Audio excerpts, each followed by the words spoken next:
dear friends, welcome back to another episode. This is Linggi. So in today's episode we're going to learn about how we call weathers, different weathers in mishmi language. It's very important, you should know different weathers, okay, different seasons. Alright, so T means hot. T. This is T. T means hot. Dusi, which means cold. Try once again. Dusi means cold. I'm feeling cold. I'm shivering. I'm feeling cold. You can call it dusi in mishmi language. Dusi. Try once again. Dusi. Tiku,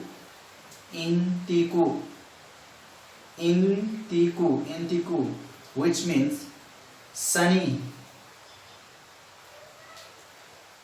Tiku, which means sunny, a sunlight. So we call it initiku or initi or initiku. Both are same meaning. Tiku, which means sunny or sunlight. Indukoa,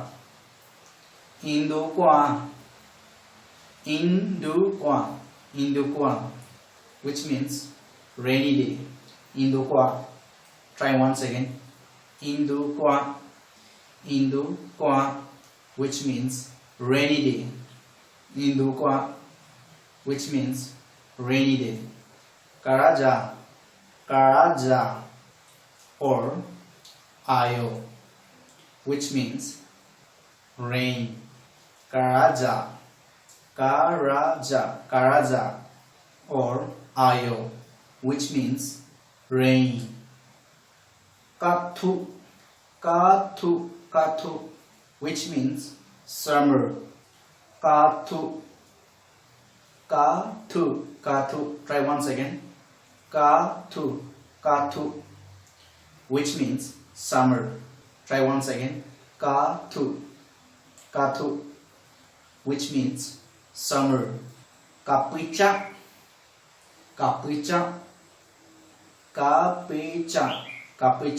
which means winter season or winter. You can call it kapicha in mishmi language. Try once again. Kapicha. Po means ice, a piece of ice or any form of ice or snow. We call it po. Try once again.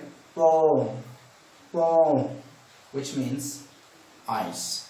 Poola, which means snowfall. Poola, which means snowfall. Try once again. Poola. Long. Try once again. Long. Listen carefully. Long, which means warm. I'm feeling a bit warm.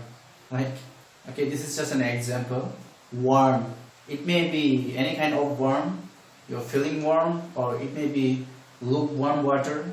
Okay, so we can use long. Long means warm. Long means a warm water, a warm body. Okay, try once again. Long, which means warm. Okay guys, this is for today. Thanks for watching. So keep watching. Please do subscribe my YouTube channel for more interesting videos. So I will be uploading many more interesting videos for you people. Okay, so take care. Bye bye.